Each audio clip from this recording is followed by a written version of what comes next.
O ceticismo foi fundado pelo filósofo Piro Delis, com o objetivo de dizer que o homem não possui a capacidade de encontrar a certeza absoluta sobre uma verdade ou determinado conhecimento.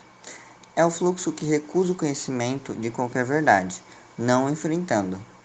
Seu foco é apenas o pensamento doutoral. Com isso, os céticos buscam defender a ideia de neutralidade em todas as questões, sem qualquer julgamento. Mas afinal, é possível encontrar traços das escolas filosóficas no mundo atual? O porquê dos convidados terem escolhido o ceticismo para falar hoje? Quais poderiam ser as contribuições do ceticismo para o mundo contemporâneo? E para fechar, como e quais exercícios espirituais poderiam colaborar com o enfrentamento da pandemia do Covid-19?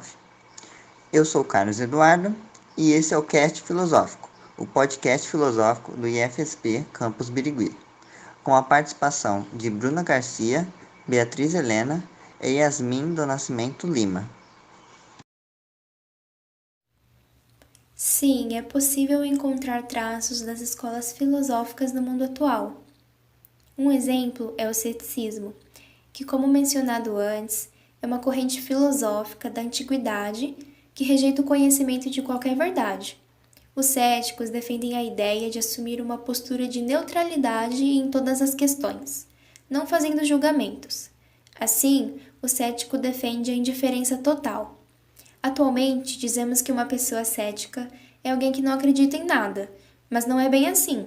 Um filósofo cético é aquele que coloca suas crenças e as dos outros sob exame, a fim de verificar se elas são realmente dignas de crédito ou não. O ceticismo exagerado, por sua vez, corresponde ao estado da dúvida, que, quando colocada no cotidiano, atrapalha a vida prática do indivíduo. É exagerado também quando a pessoa duvida apenas por duvidar, sem nenhuma razão para esse fato. E para gravar o nosso podcast filosófico, nós escolhemos o ceticismo. Isso porque é uma escola muito interessante, onde se discute muito sobre a verdade. Ela alega que a verdade não existe, abrindo inúmeras possibilidades de discussão. Afinal, o que é a verdade?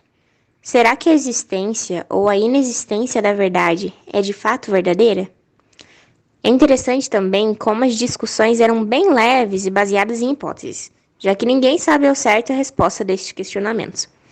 E a ignorância por parte de alguns que alegam se uma hipótese era legítima ou falsa não era favorável. Paralelo aos dias de hoje, vivemos em uma sociedade onde está cada vez mais difícil distinguir a verdade, e acreditamos que discussões ceticistas se fazem ainda mais necessárias.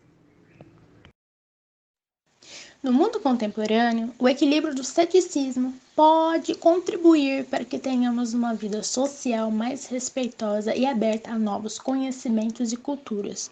Considerando que tal filosofia se duvida de todos os fatos, é possível ser usada de maneira equilibrada, adquirindo novas ideias sem preconceitos. Porém, se considerarmos que acreditar em algo é muitas vezes um fator relevante para segmentos de pesquisas e até mesmo em questões científicas e psíquicas, então o ceticismo, se ele fosse seguido ao pé da letra em todos os ramos da sociedade, tudo seria duvidoso, ao ponto de não esperar nada de tudo. Sendo assim, o uso do pé da letra talvez não convenha se tratando de vida em sociedade, mas considerando o uso pessoal e fracionado de tal filosofia, é de fato interessante e fomenta a ideia de leveza por não haver a necessidade de se provar algo ao mundo.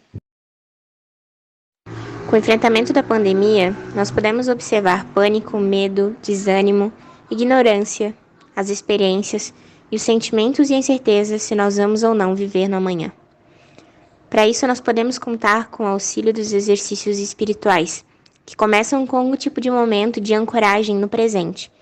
Em certo sentido, cada um dos exercícios oferece uma maneira diferente de nos tornarmos mais presentes no momento em que estamos vivendo. Um exemplo disso é a meditação, respiração diafragmática, oração, reza um diário, ler, caminhar, cantar e etc. Nos exercícios espirituais, Santo Inácio propõe uma meditação na qual olhamos para o mundo inteiro com a Trindade e refletimos sobre o que vemos. Mas independente da religião, todos podem praticar tais exercícios e modificá-los também, de maneira a proporcionar uma experiência de conforto em um momento crítico como o que passamos e ainda estamos vivenciando. Foram muitas perdas, físicas e emocionais. Passar por isso não é nada fácil. Por isso, desmistificar a espiritualidade pessoal pode ser de grande ajuda. Afinal, todos nós temos um pouco de filosofia dentro de si.